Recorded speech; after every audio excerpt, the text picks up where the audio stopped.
To begin with, Dr. Anil Abraham, a dermatologist and trichologist at Abraham Skin and Hair Clinic.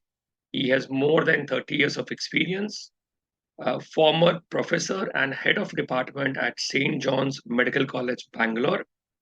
He has an impressive academic record with 11 university gold medals during MBBS. He also has numerous international publications and has authored chapters in many standard reference books. He has been a speaker of repute at international conferences, including the Indian plenary speaker at the World Congress of Dermatology 2016, has been awarded various awards like Pope Paul Award for the best outgoing graduate of his batch, Kataria Gold Medal for the best postgraduate of all disciplines, Patrick Estudian Oration Award in Tamil Nadu by Hair Society for his work on hair loss, and Alke Bhutani Award for teaching and clinical research in dermatology. Welcome, Dr. Anil Abraham. Our second speaker for this session is a young and dynamic Dr. Rickson Pereira, consultant dermatologist and head Dr. Rickson's Dermatherapy Clinic in Mumbai. Also a consultant dermatologist in Holy Family Hospital, Mumbai, and in Zenara Clinic, Hyderabad. Has been awarded the Lalubhai Mohanlal Javeri Prize Gold Medalist for standing first in DDU examination conducted by the College of Physicians and Surgeons of Bombay. Awarded WCD Rising Star Scholarship at the 23rd World Congress of Dermatology at Vancouver, Canada, 2015, and again at 24th World Congress of Dermatology, Milan, Italy in 2019. Has a very rich experience in latest lasers, energy-based devices, injectables, body contouring thread lifts, impressive academic record and scientific presentations, and a reviewer of 3 reputed dermatology journals for past 5 years. Wishing all of you a very great learning on oral minoxidil this evening. Over to you, sir. Thank you.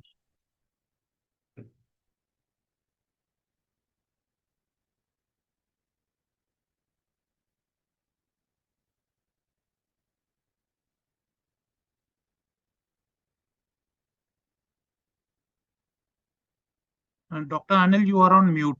Yeah, I think I lost connection for a bit there. I'm sorry.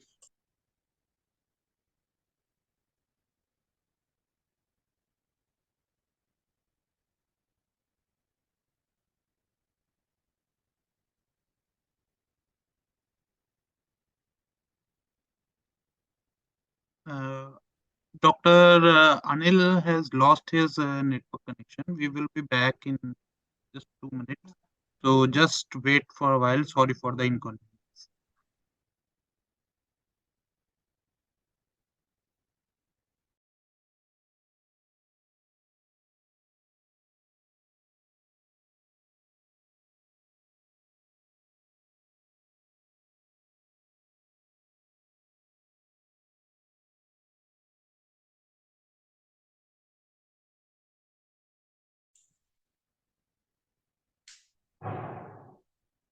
Done? Yes, sir. We can see you, sir, not the presentation. Yes, sir, now it is starting. It has come, sir. All right, it's full screen? Not yet, sir.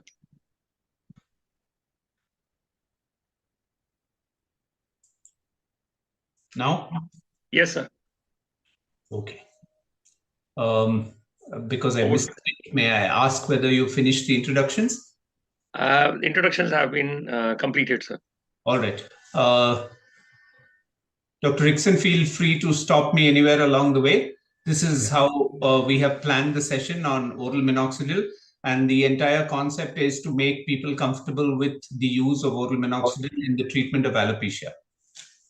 Yes. Can you hear me? Is there any problem in the audio? You're very, clear. Okay.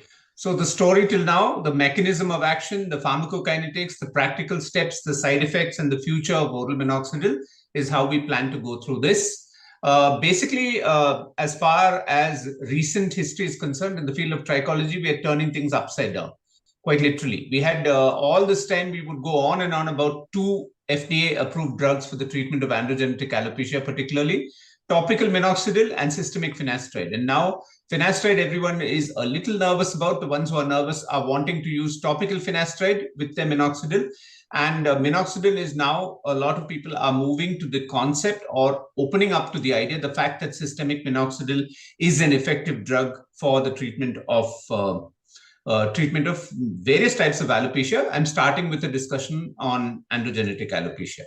So we all know it started as serendipity, and by chance it was being used for hypertension. It returned as necessity because so many people were complaining about oral minoxidil. Here, just for fun, put in a definition of serendipity: the faculty of making happy and unexplained discoveries. So Louis Pasteur stated that in the field of observation, chance favors only the prepared mind. So if you're using minoxidil for hypertension and you find hair growth, you need to be able to see that, and only then you'll be able to do something useful for your patients.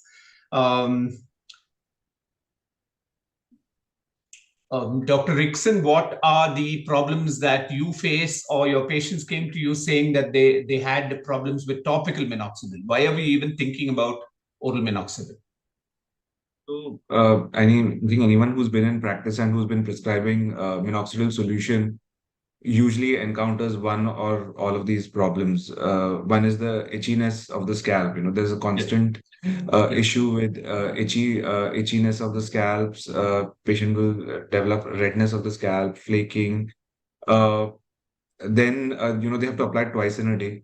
So traditionally, we've been taught that you have to give minoxidil twice in a day, and that becomes difficult. In a busy world, it's difficult for anyone to apply it twice in a day. It's not impossible, but it's difficult to make time. And then, throughout the day, the hair looks wiry, and when the minoxidil dries out, the cosmetic appearance is not very good. You get this white layer of residue from the minoxidil solution. And also, there's a whole difference in variation. Although you can predict that minoxidil will give results, but the results vary widely between individuals. There are some who will show up after 4 months with, just starting off, and there are some who will respond so well in 4 months, you will see a great response. So there's a lot of inter-individual variations between minoxidil. And it's difficult after to get people to stick through that 4-month period because of the messiness, the itching, the irritation, and so on, right? Yeah, and then even long term, like if you manage to get them to apply it for like say 4 months, 6 months, 1 year, 2 years, there there is a gradual attrition over a period of time. At the end of like 2 or 3 years, I don't think you'll get like 1 or 2 patients who have actually been using it the whole time without any breaks. It's very difficult. I think you can count like 1 or 2 patients who have used it through and not given breaks. So these are the issues with oral minoxidil. And it's fairly common in practice, right? Patients coming back and saying, I don't want to use this. Absolutely. Tell me something else. And so patients they usually open up with there's been no result, the hair thinning, all of these complaints. All you have to ask is, have you been using it regularly? And they'll tell no. True. And I'm sure those who are listening to us will have their own stories. I've summarized, attempted to summarize some of the things you've said. It's messy, it's sticky, it's smelly. I've had sometimes a spouse saying, I don't like that smell on the pillow cover and so on. Irritation we've seen. Allergy to components, relatively rare, as into minoxidil per se, but to other components, and especially when you keep on adding things to make minoxidil more effective, I think allergies and irritation is seen because of that. Shedding, yes, that is a definite problem, that initial minoxidil-related shedding. Dryness, flaking, residue. Some people, those who are dressed formally on their dark-colored coats, you can see, or on a black dress, you can see those flakes. And like you said, cumbersome to use twice daily, which is a recommendation. I think all of us have had modified that a little bit and said it's okay to use once a day, right? I've heard you speak about that and said it's okay, we don't have to fuss so much. So tolerability problem is the main problem, even though this is the FDA-approved drug that we had for use in androgenetic alopecia. So some of the advantages of oral minoxidil, when we look at the disadvantages on one side, the advantages will be there. This is a way of summarizing that, the 5 C's which are advantage of systemic minoxidil. Convenience, you just swallow a pill, you don't have to remember to put a lotion on your head. Cosmesis, you talked about, sticky, brittle hair, and there's supposed to be gray hair distortion. The appearance of gray hair looks funny. Styling becomes difficult, dry residue. So it's not something that patients like to apply. Then the third factor, I wonder whether we've thought about cost savings. Taking a tablet might be much cheaper to, especially the newer preparations, they got more costly. The more things that were added to the minoxidil, it got more expensive. And then this is something I think practical, co-therapy. If you're using something like keratin fibers, or you want to use other topicals, it became messy with minoxidil. You could possibly do that easily with an oral tablet. And overall, if you summarize the whole thing together, compliance, better compliance when you're not trying to use a messy application twice daily. So would you agree with this, Dr. Iksen? Are these Absolutely. in I summary? think this is very neatly summarized. So this is from the covered paper it. which is mentioned at the bottom. So I'm hoping to effectively tell the people who are listening and who've hesitated to use systemic minoxidil that they're for convenience, because it's cosmetically more acceptable, because it's less costly, because you can use your other co-therapies, and compliance. All these factors make it a reason to consider systemic minoxidil in your practice on a fairly regular basis. So this, I've just put some basic pharmacokinetics. Oral minoxidil is metabolized in the liver by glucuronic acid conjugation. Why is that important to know? Because we talk so much about the enzyme. It's excreted through the kidney in 3 to 4 hours. Its half-life is 4.2 hours. It has a high volume of distribution, which we need to remember. And its peak plasma concentration is reached in 1 hour, and 10% of the drug is eliminated unchanged. Just background facts. The mechanism of action is the same for the topical, which we've talked about. It shortens the telogen and prolongs the anagen phase with a progressive growth in the hair diameter and length. The conversion of minoxidil to its active derivative, minoxidil sulfate, this is something which we can think about. We all know about it. We're talking about boosters nowadays for the topical minoxidil. Dr. Iksen, is that something that you've been using or you've tried out or you're happy with? I have tried. Nobody's complained yet. I think I've had just one patient follow up, and they seem to be responding well. Not highly ill, but they seem to be better. The only problem with that, which is I'm glad that people are thinking of new things, but the only problem is, again, you're making it in terms of compliance, one more thing to do, to remember to wait 10 minutes and so on. And some of it seems very random. Who decided that 10 minutes or 20 minutes, that kind of thing is a little worrisome. So the conversion of minoxidil to its active derivative, minoxidil sulfate, by follicular sulfotransferase, everyone in trichology is talking about that. It's a key step as the pharmacological action comes from its metabolite. When given orally, minoxidil would be metabolized in the liver, as I just mentioned, by the same set of enzymes and reach a higher follicular accumulation or have a lower activity threshold. So for the ones who are not responding that well to topical minoxidil, there is a reason to say that the oral minoxidil is likely to work better. So not only is it more acceptable, there is a pharmacokinetic and biochemical reason why the oral minoxidil would be slightly better in difficult cases or non-responsive cases. So I've given you a reference over there. The relative efficacy of minoxidil and the 5-alpha reductase inhibitors in androgenetic alopecia. This is something we're all talking about. And it's a recent paper in JAMA 2022. And also, the liver has a much richer store of sulfotransferase. So the variability in response between different patients is also lesser. Yes. And if you're using a booster, you're boosting an enzyme which is in very small amounts already. So the amount of benefit you would get is a little, we need to use it regularly and see whether it works. We know it works as a vasodilator. It's potassium-dependent channels. It may stimulate VEGF. It reduces the perifollicular inflammation, Dr. Iksen, and probably when you're later discussing how it's not only for androgenetic alopecia, it's also for other things like cicatricial alopecia, this factor might come in.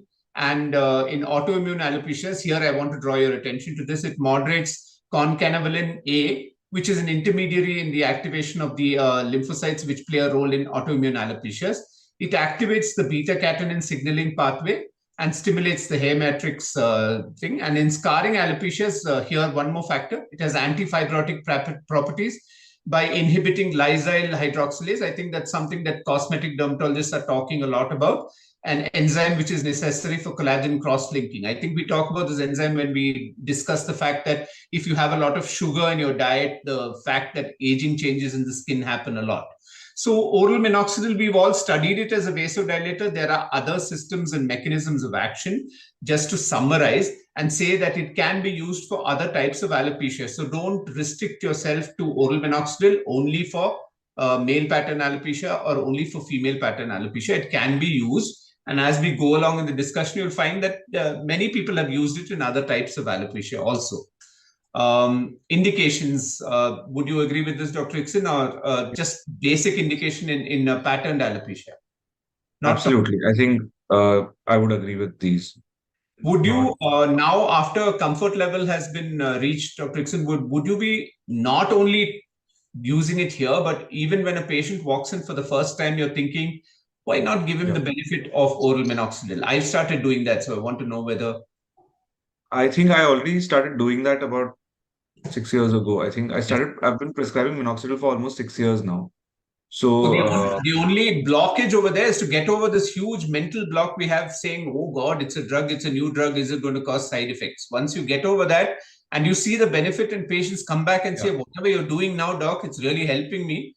Then that time I think you will. So it's not only for not tolerating, plateauing, not responding. It might over a period of time become a first line of therapy, right? In fact, when I started prescribing, I used to prescribe like 5 milligram with topical with DHT blocker. So it used to give fantastic response. Literally, like in 4 months. Although now I've toned down my this because it causes with when you combine all the three, you can get some weight gain, some tanning, and all of that. So I've actually toned down my response, and I've seen that even lower doses give an appreciable result. In the initial stages, when I started giving, I used to give 5 milligram directly in the hope of just impressing the patient that, you can get, like, it's a transformation, like literally, yes. In 4 months, the patient just comes back and he gets like 5 other people along with him. And a full head of hair. I mean, that kind of fullness is really, it's very, makes you feel good and the patient feel good also. Correct. A lot of times we were looking at the head and saying, yeah, I can see a few follicles. I think it's improving a little. We've gone far beyond that with this drug. Yeah. I mean, it's a dramatic transformation nonetheless.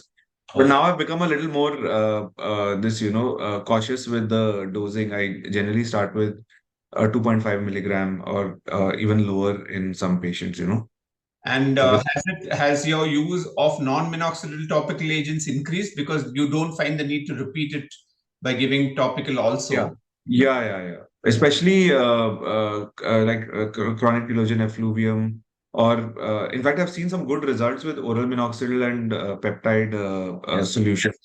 So I used to keep the peptide as a second choice or only when it's not working. Now I'm using more of that because I'm like, already I'm giving minoxidil orally. So the topical can be something different. And those are far pleasanter to the patient. In fact, they like those other peptide type molecules. And if they're irregular with peptide solutions, you don't trigger an effluvium, that's the biggest problem with the solution. You lose patients because of that, even though you mentioned it. They still get very, very panicky and nervous when they see huge clumps of hair coming out when they comb. Correct. Okay, so this is what you mentioned earlier, Dr. Ixin, that observed that the metabolism of oral minoxidil by the liver adds to a higher concentration of minoxidil in the hair follicle. Thus, a lower ORS sulfotransferase threshold is needed for bioactivation compared to topical minoxidil. So what you mentioned earlier. Therefore, oral minoxidil can be a good choice for patients who develop allergies to topical minoxidil. And in patients where topical minoxidil is not effective due to the deficiency of local sulfotransferase, which is the basis of people bringing in a minoxidil booster topically. So you have one more option here. So these indications, Dr. Ixin, would you like to take this slide and tell us the ones that you felt happy with? Obviously, right on top is the pattern hair loss. Absolutely. I think pattern hair loss, it's a game changer with not only just male pattern hair loss, but also female pattern hair loss. Also in chronic telogen effluvium in women, I mean, just very, very low doses work. Even 0.625 mg works. And women just want to see one thing, that is, they don't want to see a lot of hair fall. So after 2 months, even if you just control the hair fall, and they don't see a lot of hair fall, they're not too concerned with the volume not being regained. Generally with female pattern hair loss, you don't have a bald patch. You have diffuse thinning. So once that shedding stops, and there's an appreciable increase in the hair diameter also. So there is a good improvement in density and the scalp coverage. So again, very satisfactory results. And again, with women, the problem with minoxidil solutions is the ones you can't apply it daily because the residues pile up, and a lot of women don't want to shampoo every frequently through the week. They want to shampoo just maybe twice in a week, or in a lot of women even once a week, where they just go to the salon, sit, had their hair washed, and then you don't want to touch their hair for the next for the an entire week. So for such women, it's really useful because that was the issue with topical minoxidil. And the non-alcohol minoxidil solutions, they leave such an oily look, such a greasy residue that no woman will ever use them. So those were the problems with minoxidil solution in women. And I think this is like a total game changer. It's a welcome. It's much more easier to manage, and the best part is very low doses of oral. Somehow, I've seen that women are much more sensitive to the effects of oral minoxidil. So very, very low doses work, like 0.625 mg is enough to stop, chronic telogen effluvium. And so that also means that side effect profile is a little higher with women. So you have to be very careful about dosing and monitor and be on the watch for side effects. That's one thing. I've had a lot of Go through the list and see if there are any which you've comfortably used and felt happy with. You told us pattern alopecia, telogen effluvium in women. Traction alopecia, again, traction alopecia. See, if they're fibrous, it's already late stage. If they've come late, even oral minoxidil does not revive follicles, but it does make the surrounding hair grow better, so you get a good result. Monelethrics, I don't think I've tried. Chronic telogen effluvium all the time, really good results. Chemotherapy induced alopecia, again, very good results. And the best part is minoxidil does not interfere with breast. Very commonly we get breast cancer, women who are suffering from breast cancer. So the good thing is that you cannot give anti-androgens to women with breast cancer. So oral minoxidil doesn't interfere with those pathways. Alopecia areata, again, good results, but alopecia areata is very unpredictable. The good thing is it allows you to withdraw oral tofacitinib earlier. Like you can start withdrawing oral tofacitinib and much use earlier. lower doses also. Lower doses. No, but sometimes you require to you may need higher doses with alopecia areata. Sometimes in men you can have use up to 10 milligram also to trigger. No, I meant lower doses of tofacitinib, and you tofacitinib, yeah. And loose anagen, I haven't come across a case, so I don't have experience with that. Lichen planopilaris, again, in combination with ILS and with intralesional steroids or oral immunosuppressants, the results are good, the growth is good. But by itself, it's not enough to arrest the progression of the condition. But even in scarring alopecia, it can be used. So the take-home message from this slide and what Dr. Dixon said is that don't get stuck with its use only in patterned alopecia. Keep your mind open that it helps in several other situations, which is why we put up the slide on mechanism of action to say there are other ways in which minoxidil works, and it definitely works in those situations when you're using oral minoxidil. I'll take you to the bottom of the slide where there's a review of oral minoxidil as treatment of hair disorders and in search of the perfect dose, which means we have to work out what dose would we like to use. And in that particular case, Acumentis has been helpful because they brought in a lower dose for us. So we know that in hypertension, they were using doses like 10 to 40 milligram was standard. In trichology, so when everyone pounces on you and says, what about the side effects of minoxidil? Please remember that in hypertension, which is FDA approved, 10 to 40 milligram was the standard dose. So all those side effects that you're normally seeing listed are for that kind of a dose. In trichology, what we are aiming to do is low dose oral minoxidil. And even then, in men, it was something like 2.5 milligram to 5 milligram, which are the kind of tablets that we had available earlier.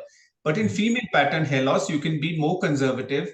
And if there was doses like 0.25 milligram available or score tablets which you could break, you should err on the side of being conservative. And 0.25 milligram to 1.25 milligram is usually the kind of dose that will be used in female pattern hair loss. So various doses have been used in literature. I'm giving you a kind of consensus in several papers.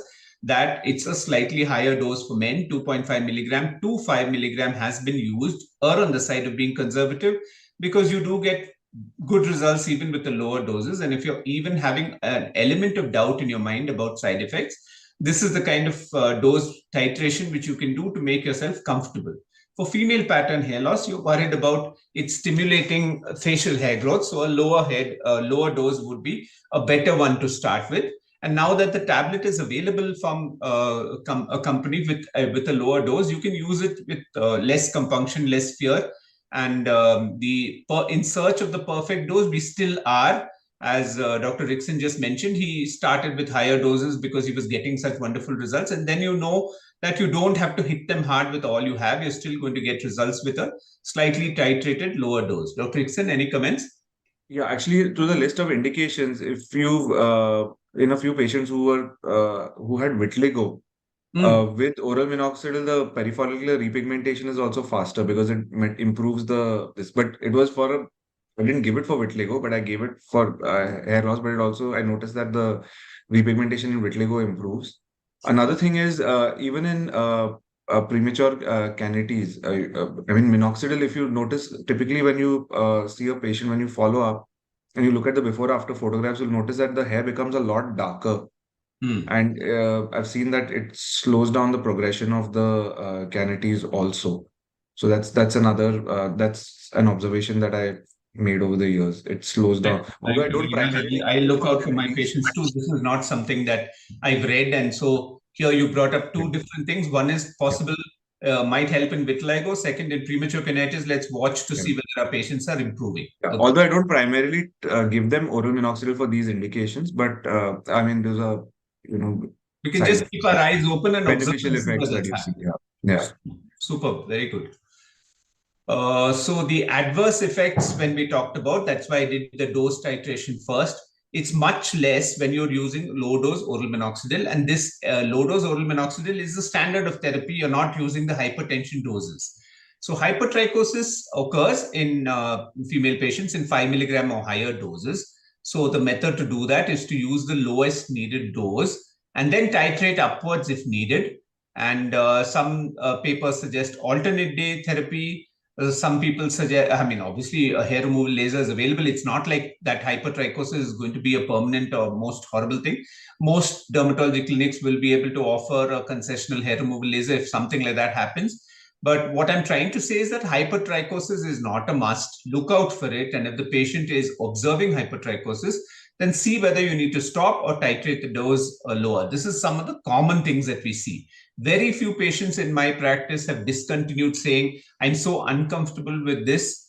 Even with simple home remedies, the Indian home remedies with, applications of things on the face, the basin, turmeric, circular motion, all that, it sounds like grandmother's remedies, but patients have been happy doing just something simple like that and getting results. So hypertrichosis, yes, is in higher doses, which is why we say titrate the dose and use lower in women. Dr. Rickson?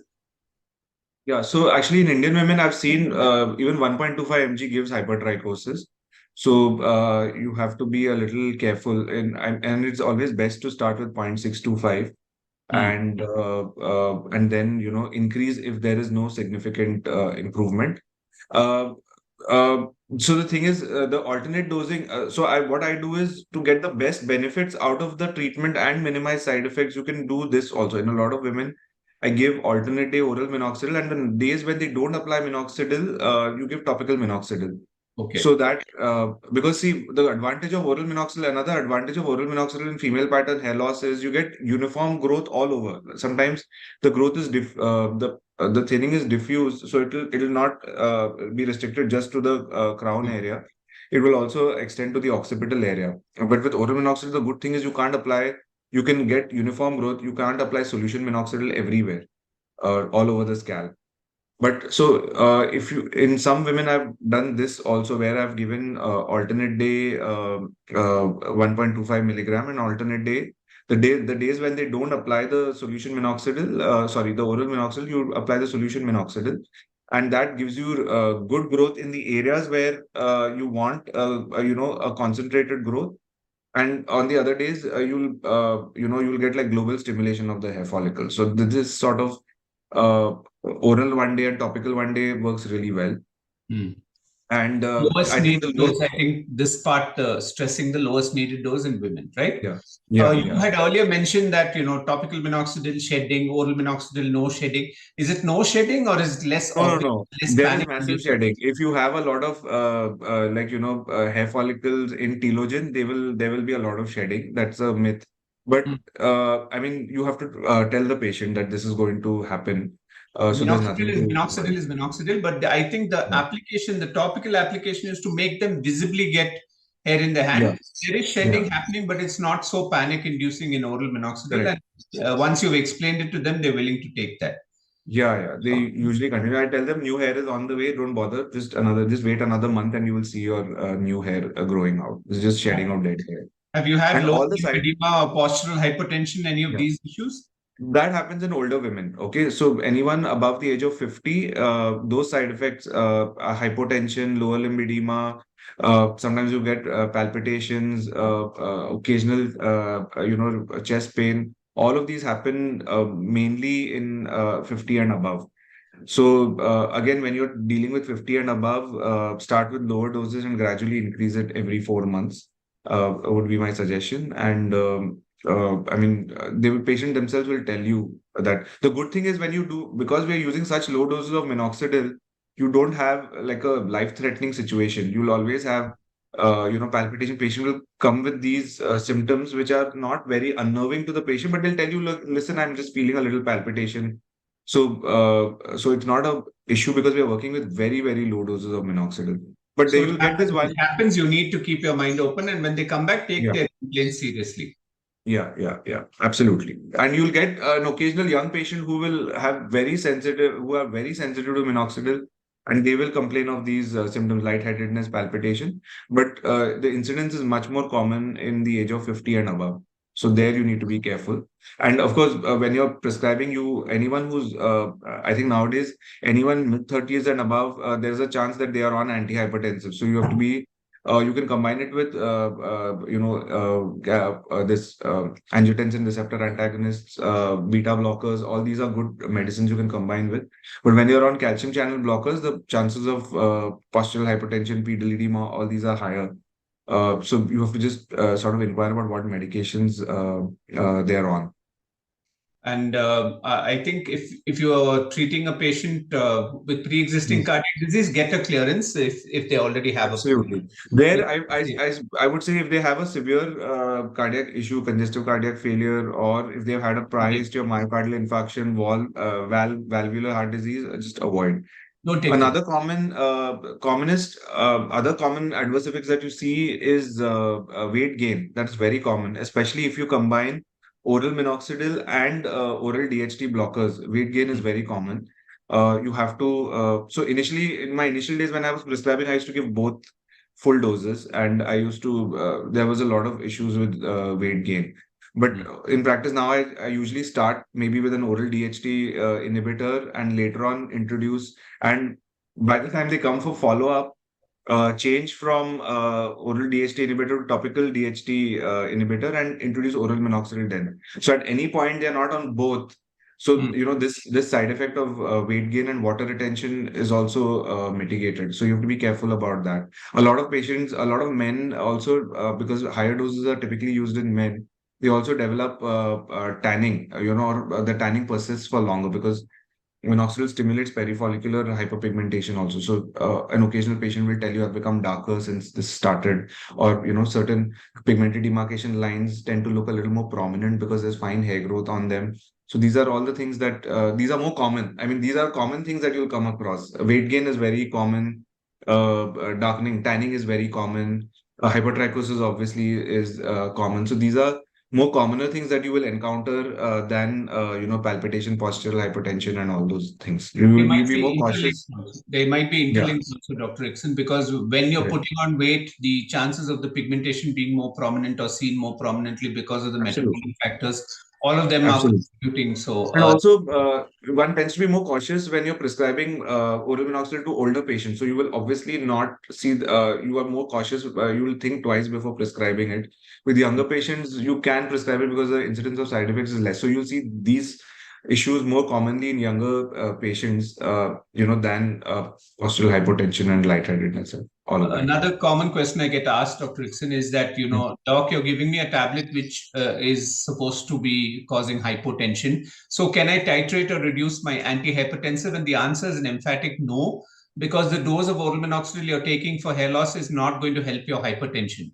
So if you're already on an antihypertensive of a different class and a doctor has given it to you, you may go back and consult with your doctor, but I don't think this 2.5 milligram or 1.25 milligram of minoxidil is going to change your antihypertensive dose. So please don't stop that, because that will lead to more cardiac problems than the oral minoxidil that you're taking. Right. So and it's best to antihypertensives. Yeah, and it's best to dose minoxidil at bedtime. So even if there are palpitations or anything, it happens in your sleep. Yes. Best not to this. And always, I mean, in my area, everybody goes to the gym and exercises. So never to take the dose. If you're giving them in the morning, then they should take it post exercise, not before exercise, because that can lead to palpitations. During the exercise. Very It just good causes point. palpitations. Nowadays, you're hearing younger people having cardiac events, so you don't want to be a contributory factor. Yeah. Yeah. Even if you had nothing to do with it, they will turn around. Yeah. Yes. Absolutely. Absolutely. Such surprising people in their 30s and 40s, you're hearing those cardiac events. So you don't want to be the contributory factor. Correct. Okay, so I'll go to the next slide. No serious, or this is, I'm drawing your attention to a fairly recent paper, no serious or life-threatening side effects in all the studies. They put together the studies. It has a good safety profile. Don't hesitate to use it. Authors do not recommend baseline investigations. In fact, some of the initial papers said you must do an ECG before you start. But these authors in this paper, after several studies, have said they do not recommend baseline investigations. It's a pregnancy category C. Avoid during lactation, and choose patients without pre-existing cardiac morbidity, as Dr. Rickson just said. If they already have a pre-existing cardiac situation, you don't want to be the person who's choosing to give oral minoxidil in that patient.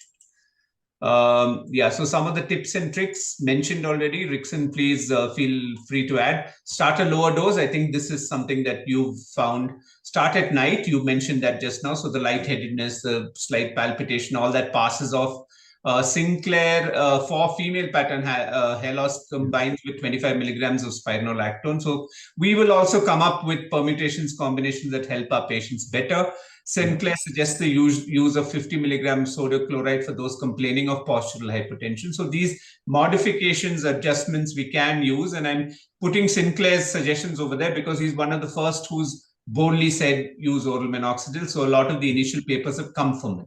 So these are some of the tips and tricks. Start with a lower dose, give the dose at night if need be, combine if you find that postural hypertension is happening. And then if you're using it for female pattern hair loss, you might choose to add an anti-androgenic drug of your choice. Any other tips, Dr. Rickson?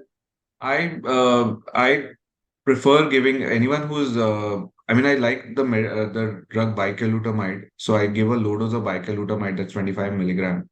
For anyone because it also does one thing. Bicalutamide actually reduces the hypertrichosis of oral minoxidil. So if I need to use an anti-androgen, of course the chances of any menstrual irregularities with bicalutamide is lesser.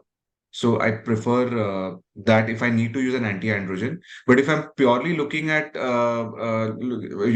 reducing water weight, the water retention, then spironolactone is much more useful because of its diuretic properties.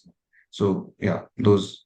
You mentioned the weight gain and you mentioned the pigmentation. I've recently come across a few interesting papers.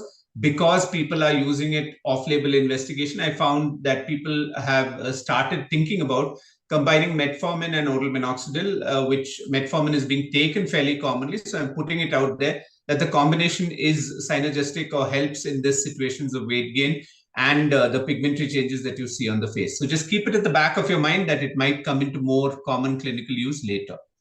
Have you found a combination at any time?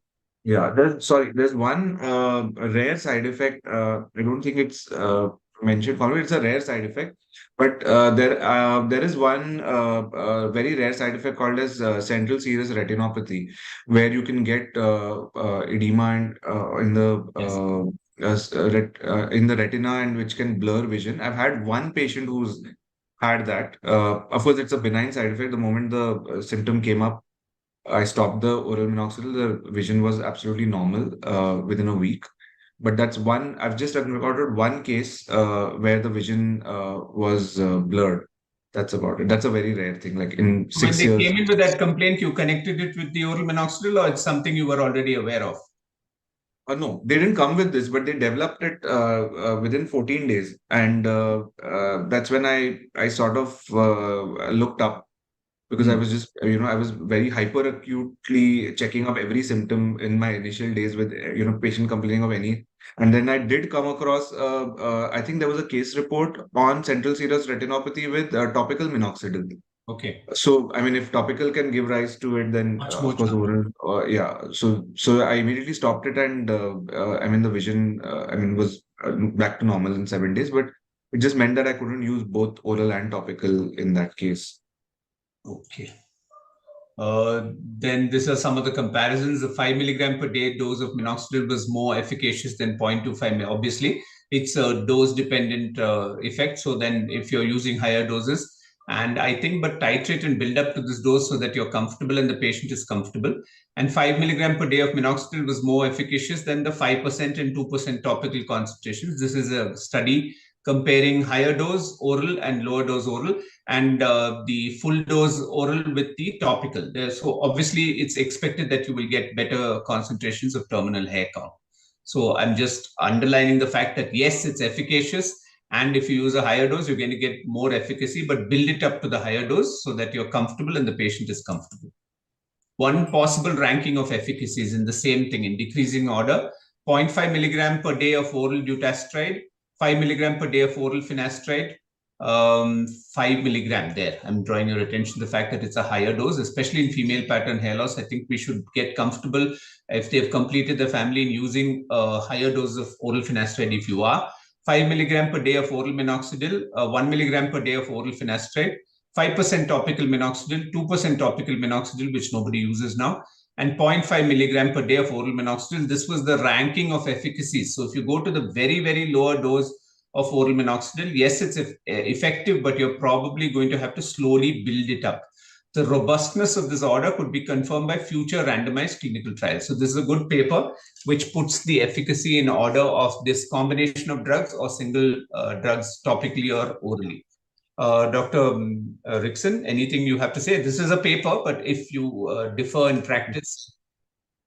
I mean, I feel oral minoxidil, I would say just monotherapy of 5 milligram oral minoxidil is something similar to maybe 5%, not even 5%, like percent topical minoxidil. In the initial days when I started using oral minoxidil, a lot of them who were on topical minoxidil, I took them off topical minoxidil thinking that this will work. And they developed a lot of effluvium and thinning. So sometimes even after you improve the growth, like if there are certain spots where the scalp show is excessive, you still need to use topical minoxidil there. Oral minoxidil by itself may not cause, or maybe in more advanced cases of alopecia, you may not get a very appreciable growth just with oral minoxidil. The results are much better if you combine the two. But 0.5 milligram of oral dutasteride, of course, is potent. The problem is by the fourth, I think in the past where I've used it for many months, up to 6-9 months, the chances of side effects like dramatically increases. Almost, I think, up to 15 to 16% is that high. They develop all kinds of. Started choosing to give dutasteride, oral dutasteride in low, as in alternate days or 2 times a week or 3 times a week. Yeah. Okay. I do that for maintenance. But the best results come with combination of oral minoxidil and a DHT blocker. It could be either be finasteride or dutasteride. It gives really like it works synergistically, so you get like really good results. Okay. I'll just go back to the previous slide. Is there anything you have to say in relation to hair transplant? As in, why do we always have this competition between the two things? An effective oral medication or effective medical treatment, I think, should be part of the armamentarium for an effective hair transplant surgeon also. So before preparing for the surgery, soon after, and anyway in follow-up, I think these things that we've discussed today should all be part of the treatment practice of a hair transplant surgeon also, right? Absolutely, because you're reducing the area that is needed for transplant. And a Yes. lot of patients who I refer for hair transplant, they're already on an oral minoxidil regimen. So, a lot of the area of the scalp improves. And then you're just left with like, patches in the anterior, this which you have to need a which you need a hair transplant. So it actually just improves the outcomes. And it's very sad when you get patients who have done 1, 2 hair transplants who have not been put on a proper medical regimen. They lose those non-transplanted hair, and eventually it boils down to the same thing. I mean, you just have sparse hair on your head, which was the original reason you got a hair transplant. A The lot of idea is not to go from one hair transplant one to hair transplant two to that is not the idea. absolutely, The idea is to do a hair transplant, achieve absolutely, a result, and try to maintain that result for life or as yeah, long a as you lot. Absolutely. A lot of chain clinics do this, where I've seen, I mean, I don't want to name them, but I've seen a lot of patients who come from those chain clinics where they, just misguide the patient and they tell allopathy medicines are, they have a lot of side effects, and they just put them onto a hair transplant directly and do PRP and GF, growth Mm. factor mesotherapy and whatnot, and they don't give the basic medications, and patients lose those 4 to 5 years where they could have salvaged their hair, and they come to us in advanced stages of alopecia, and it becomes very difficult, and it's really disappointing or heartbreaking to tell them that you could have, if you would have just come like 4 years ago, you would have a lot, we would have been able to save a lot of your hair. Yes. So I mean, that's the sad part. In fact, I had one patient today who had undergone 2 rounds of hair transplant and who came with advanced alopecia. Just a complete mess of So nobody follows the I wish we scientific would get method. away from this. Get away from this. There is no sense of competition or conflict between medical Absolutely. trichology and surgical trichology. Both are working together, and the best surgical trichologist or the transplant surgeon is the one who knows how to use topical and systemic drugs for Absolutely. the hair in conjunction with his surgery. Especially soon after the surgery, the application of topical is a little complicated. And if you can use an oral drug to get the same effect, what more could you ask for? I think you have a comfortable patient whose hair is overall, like you mentioned, it's overall growing better, and Yeah. that gives the transplant surgeon a much better reputation that he's done such a good job. Where part of it is, Absolutely. actually being contributed by the drugs he's taking, Mm. right? Absolutely. Fully agree. So this Alvin Toffler is one of Toffler's quotation is one of my favorite. I think, like you said, we have to keep on learning and relearning everything, because if we get stuck with a drug we were using 5 years ago or 10 years ago, or the way the movement of medicine is happening even 5 months ago, we have to keep ourselves active, keep ourselves listening to our colleagues, keep ourselves up to date with the literature, because the illiterate of the 21st century will not be those who cannot read and write, but those who cannot learn, unlearn, and relearn. And I hope all of us together have learned something or relearned something, and will include oral minoxidil as one of the options in the treatment of our patients with various forms of alopecia. Dr. Richardson, any concluding remarks? I think I would agree totally.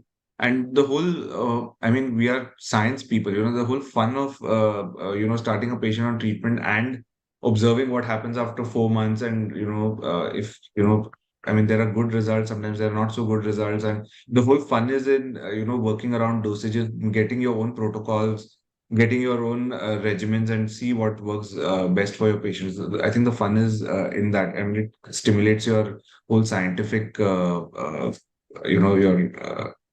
process, so that's something. If you are like me, very curious to see how medicines work on people, I think oral minoxidil is one of those medicines which gives very gratifying results. And small changes of dosages can have such, it's like the fine line between giving a good result and not having hypertrichosis. So I mean, it took me many years to like sort of fine tune that, but it was a fun process. It's a good drug. Use it and get over the fear of using it. And I think if you're looking at your prescription from 10 years ago and your prescription now is exactly the same, there's something wrong with your practice, and you're keeping update with what's happening. Because I get gently amused when I look at my prescription sometimes and I say, oh my God, this looks really primitive. Something's changed. So we have to keep on changing and keeping up with what's happening. So that is, I would hand it back to Mr. Vikas for telling us about the drug that they brought in and how it's being accepted in the market, and a little bit about the company before we check on questions. Are there any questions in the chat box, please? And Yes, sir. I would like to take up the questions first. yeah, please. So we have a question coming from Dr. Chetan K. Yes. He asks, low dose minoxidil oral in post HT cases. Yes. I think we discussed that at the end, and the question must have come in earlier. Without seeing the question, Dr. Ixon and I have dealt with that and said it's not conflict between hair transplant and the medical trichology. Yes, you should be using drugs which are effective in helping the overall global hair growth in your patient even before you start transplant. Right. And definitely post-transplant, to retain the hair that is already there on the head, you would need to use, 5-HT blockers. You need to use something like minoxidil, and it's a good drug to consider post-transplant. So it's a good idea. Good idea. Fully agree. So we have a question coming from Dr. Nitin Aswar. Yes. He's asking, at what age should we start using systemic minoxidil in males and females? If a patient has come to you with a significant pattern hair loss and a strong family history, I think the hesitation that we have in using finasteride, the hesitation that we have in using dutasteride for younger patients, I don't think you will have that much of hesitation in using oral minoxidil at the level and the dose that we're using. You can obviously start titrating with a much lower dose. And if you look at clinical practice, I think Rickson will agree with me that we're seeing younger and younger patients. I'm not talking about people. There are teenagers coming in and saying, Doc, I don't want to be like my father. I don't want to significantly lose hair. So if they've come in relatively young, between the set of drugs that we have, the approved drugs and the ones that are off-label indications, I think oral minoxidil low dose will be fairly safe. Dr. Rickson mentioned earlier that he chooses to go in a certain logical manner, like, use this and then add on this and then add it on, depending on whether you're getting response or not. So your choice in practice to choose only topical or to choose only an anti-androgen, to choose oral minoxidil. Oral minoxidil should also be one of the choices in the younger male patients who come in with the problem.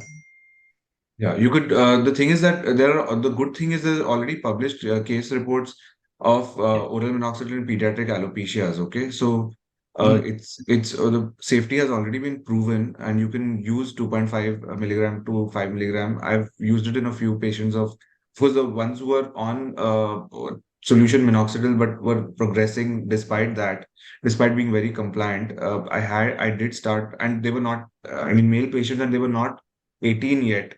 So, a lot of, they have alopecia starting at 12 years, 13 years, the moment they hit puberty and adolescence. So I've used, I think the youngest patient I have used it was about 15 years, and it really helped. So I actually, continued using it. And then maybe at age 16, I introduced, 17, I introduced topical finasteride, and then the moment he turned 18, then I introduced oral finasteride or dutasteride. So there are case reports already, so I don't think it's an issue to start oral minoxidil. But you have to. I don't think you should jump to oral minoxidil as the first choice. If you find that despite using minoxidil regularly, if the alopecia is still progressing, you could give it a thought and start oral minoxidil, because ultimately these are medicines which are if you go by theory, they are to be given potentially lifelong. You can't go off them. So I think before you start, you have to be very clear in your head and confident that this is what you want to do, and you want to be able to give this for life. Counsel the patient. And like Dr. Rickson, I think what you mentioned earlier, that we don't need to continue the same dose or the same drug for lifelong. You can start titrating it lower and start using more of topical, or move from one to another. You can do that. The thing with oral minoxidil is the moment you reduce the dose, you can expect effluvium. So typically, a patient will do that for you. Sometimes, if they're on 5 milligram, typically patients, you tell them come at 4 months, they will come at 6 months, and 2 months they will have stopped. then that's your probably your clue to cue to start maybe at a lower dose and work and maintain. Or a lot of times when you get COVID, flu, anyways you're going to get effluvium after 6 to 8 weeks. Dengue, malaria, typhoid. If you want to reduce your dose, you can still reduce your dose at that time and blame it on the fever, the effluvium that comes from that. So these are the tricks that I follow in practice. If I really want to reduce the dose, then I wait for an opportunity. Either the patient gives a break by themselves, or following some illness, I'll reduce the dose and blame the effluvium that follows on the fever itself. The opposite has also happened. When I've reduced the dose, after 2 or 3 months, patients have come back and said my hair was growing so generously earlier, and doc, can we go back to that dose? I liked the way my hair when you were giving me 5 milligrams. Yeah. So that also happens. They get very happy with the dose, and when they're comfortable, if it's a person with no other problems at all, then they start getting comfortable with that and would like to take a reasonably high dose. I'm talking about 2.5 milligrams and things like that on a continuous basis. Yeah. And a lot of patients, where they decide to do laser hair removal, I've had a few male patients who wanted to do laser hair removal. I mean, there's no other option but to go off it. There is, you just hope that once the effluvium stops after discontinuing oral minoxidil, the hair would grow back just with topical, because you have stimulated the hair follicles to an extent. Yes. So I've had to discontinue because, when you're on oral minoxidil, the hair becomes very resistant to laser hair removal. So it's not a good idea to continue oral minoxidil, because anyways, if they want to get their money's worth out of the LHR. True. Any other questions, Mr. Vikas? Yes. We actually have a lot of them coming in, so I'll just quickly read them out. Dr. P.K. Sahana is asking, is it effective in alopecia areata? If yes, what is the dose that you recommend? You have to play around with the doses of the tablets that are available. And I don't think it's monotherapy. I haven't used it as monotherapy in the treatment of alopecia areata. To answer your first question, is it effective in the treatment of alopecia areata? Yes, I put up a slide with the indications, and one of them is alopecia areata.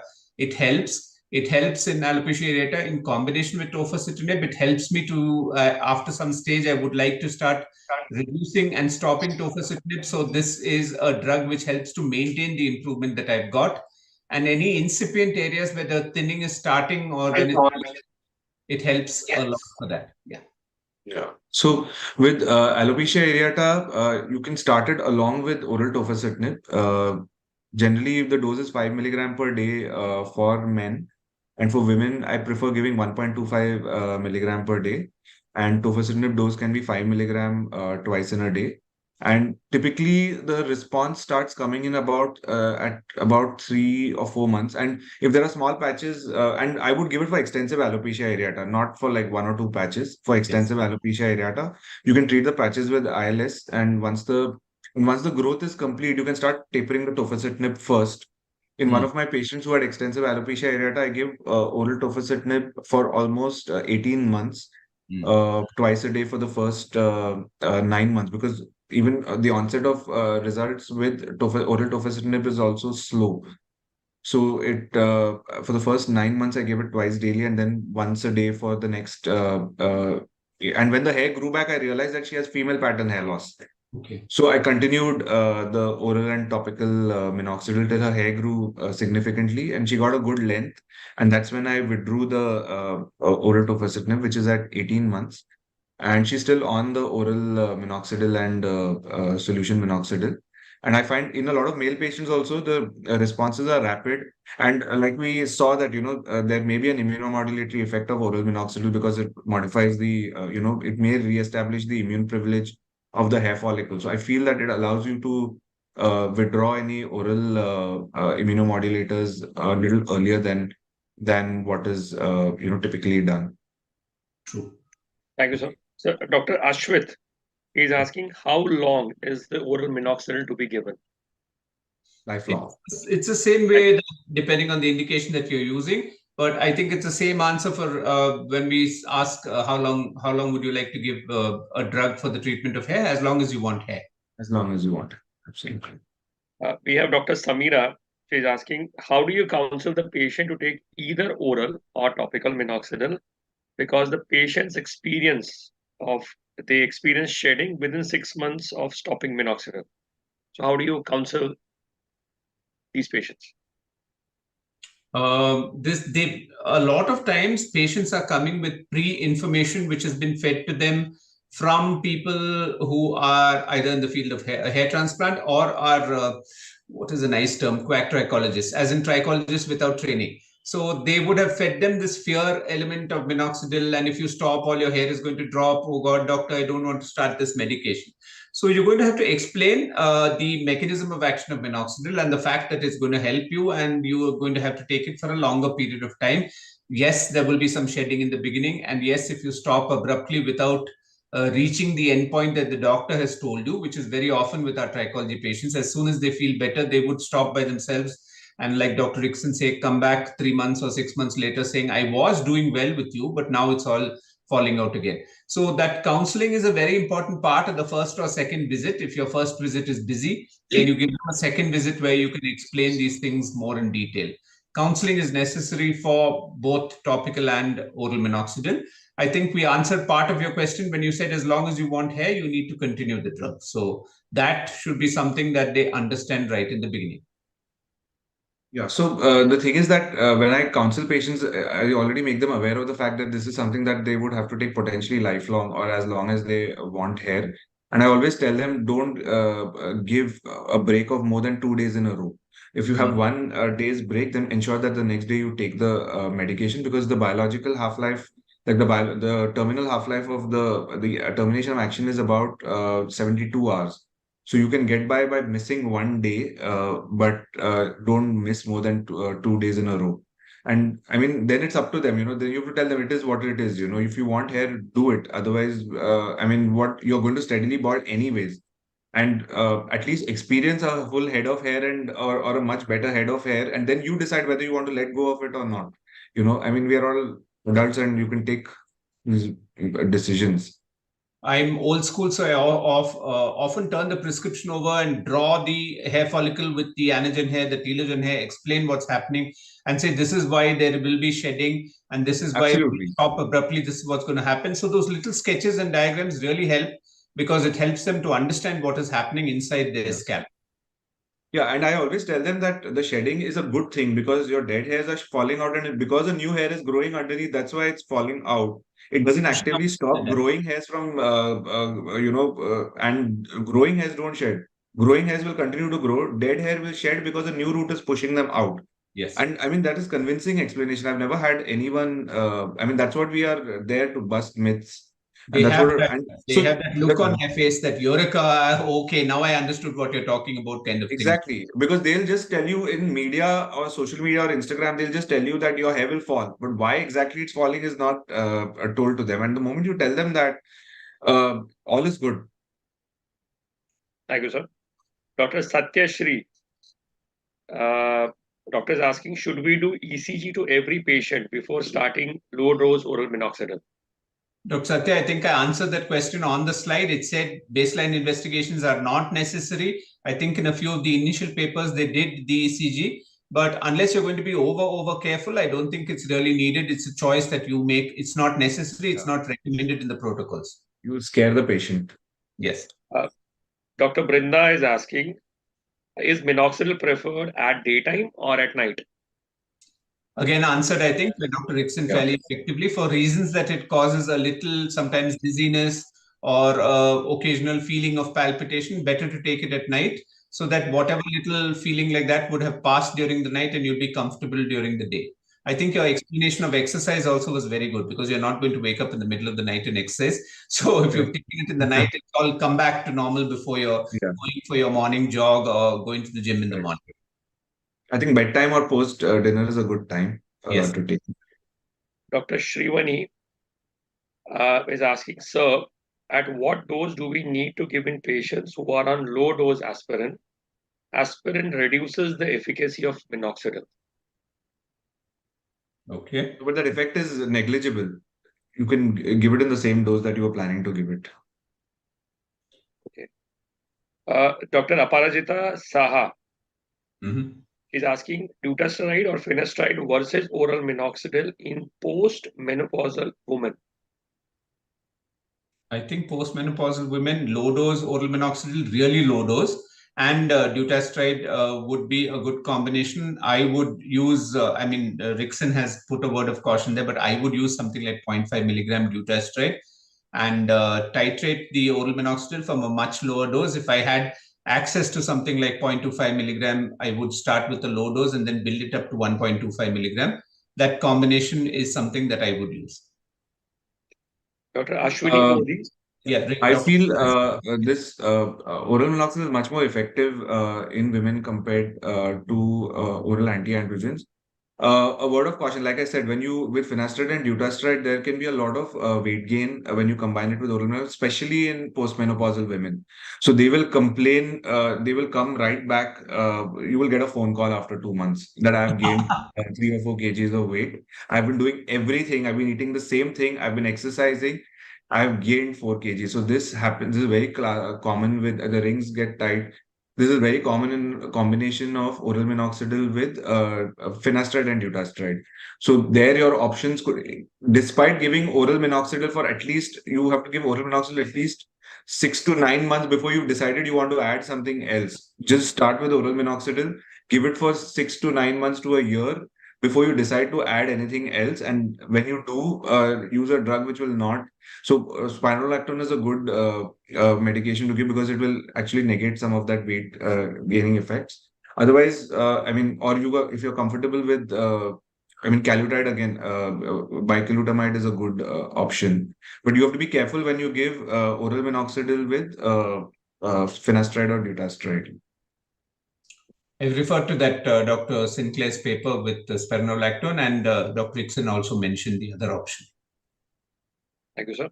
Dr. Ashwini Modi, she is asking, what do we do when we see hypertrichosis? Do we stop the drug or do we reduce the dose? Yeah. So what you can do is you can you can lower the dose. Explain the patient that after 6 to 8 weeks you might see some hair fall, and so typically it happens at 1.25 milligram or higher.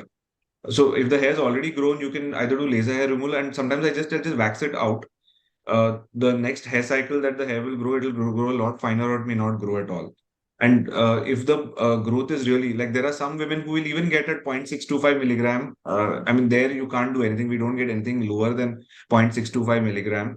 The fact that they'll respond in this way tells you that they will also respond very well to topical minoxidil. So you could do that alternate day routine where you use alternate day oral minoxidil and alternate day solution minoxidil.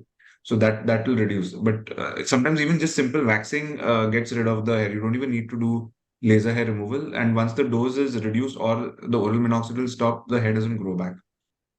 Yes. Dr. Seema M, she's asking, in your experience, do the patients who are resistant to topical minoxidil respond to oral minoxidil?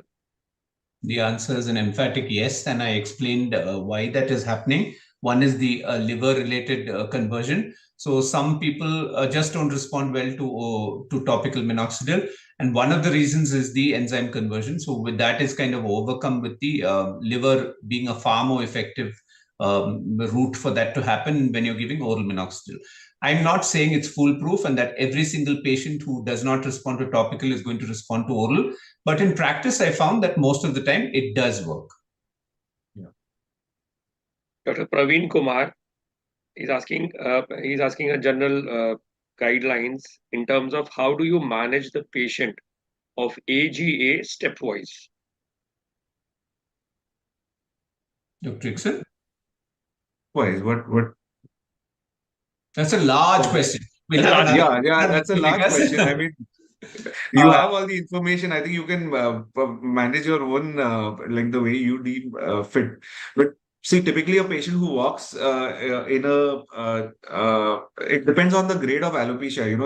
If they are like grade 3 or grade 4, I probably wouldn't start oral minoxidil in them, or at least not in the first visit. Okay, the prescription is very standard: solution minoxidil and oral DHT blocker. And then you see how they respond over a period of time. Like I said, there is a variability in response to solution minoxidil. So depending on how they respond over the next 8 to 9 months, you will decide the further course of action. There are some who respond really well and they don't need oral minoxidil. And there are some who will not respond very well And at that point in time, you can probably taper the dose of the oral DHT blocker to maybe 2 or 3 days in a week, and or convert them to solution minoxidil, DHT blocker solution, and add oral minoxidil at that time. Like I said, if sometimes if you add both in full doses, you may end up getting weight gain. So you can, add oral minoxidil at that time. Typically, nowadays I start with 2.5 milligram. Earlier I used to do 5 milligram. But a lot of men also develop hypertrichosis on the face, which, they don't like. So I think 2.5 milligram is a good dose to start in men. Use that for about, 6 to 7 months, and then see 7 to 8 months, and then see how the response is. And if at that point you feel like increasing the dose to 5 milligram, you can do that, or you can maintain on 2.5 milligram, and like your topical minoxidil and finasteride solution. Doctor, the reason we're not able to answer your question completely, because it will take an entire session, is because you and each one of us will be tailoring our treatment to the individual patient.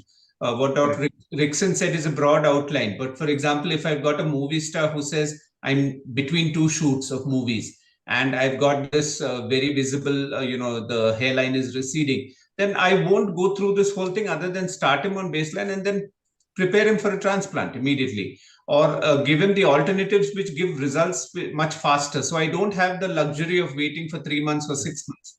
Or somebody's come for a Christmas holiday from abroad and he's spending a little time with his parents, and when he goes back, he wants to have a full hair of head. Those are not situations where I'm going to play along with medical trichology. So it's tailored to the individual patient. They sometimes come to you saying, Doc, I've been to 10 doctors already for my hair loss, and they've been giving me various lotions to apply. I want to move on from there. Do you have anything better? And then the oral minoxidil comes straight away into practice without bothering with, let me start with topical minoxidil, titrate it upwards, see whether it works, and so on. So it is really going to be titrated to the individual patient, to the grade of androgenetic alopecia, to their requirement, their time frame that they have, and what their other needs are. So all those would be playing a role when you decide for your patient. Absolutely. The last question, I believe you have taken it up in some form or the other. Again, asked by Dr. Ashwini Modi. Is it a good idea to give alternate day oral minoxidil with alternate day oral DHT blocker? I think the answer would be yes. I think Dr. Rickson has said that he does that. He even talked about alternate day oral minoxidil and alternate day topical minoxidil. So those are all the things that you would play around with. If you ask us, is there a paper we can refer to tell you that this is being done? No. We're talking some of it based on evidence-based medicine and some of it based on experience-based medicine, to say this is what we have tried in practice and it has helped. So both of the suggestions from you, Dr. Ashwini, are things that you can actually do in practice. And I think I've used and Dr. Rickson has used to the benefit of the patient. Yeah, I think in women that alternate day thing is a good this to just reduce the incidence of hypertrichosis. But in men, there's no real need to give alternate day. You can give it daily. If you feel like you need to give a lower dose, you can give a lower daily dose. But because daily always works better than alternate days. In women, sometimes you have to try and get the best results by minimize side effects. But in men, a little hypertrichosis doesn't really matter. So the best results come with daily dosing. And so I think, and with daily dosing, it's easier to be consistent. When you give alternate days, a lot of people fumble and make mistakes. So finally, make something like 2 days a week or something which is not effective. Yeah, absolutely. I think that's it, sir, currently. For the amount of time, I think there are a lot of questions which are still coming in. Maybe what we can do is that we'll send across those questions to you. Done. And we can take it forward. Thank you very much, Dr. Anil Abraham.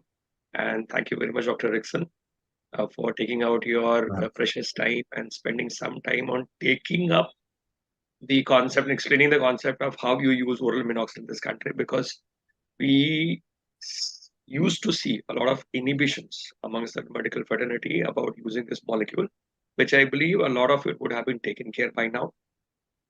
In the service of this medical fraternity, we from Acumentis have also launched first time in the country a very low dose oral minoxidil tablet, which is 1.25 milligram. tablet, and that also comes with a score, so you can easily titrate the doses from 0.625 to 1.25 based on the requirements, as have been explained by the esteemed faculty today. Thank you very much to both of you, and wishing all of you and all the esteemed delegates and attendees today who attended today across the country in good numbers a very happy weekend. Thank you so much. Thank you. Pleasure Thanks to for be with having you, me. Dr. Dixon. Thank you so much for this opportunity. Thank you. Likewise. Good night.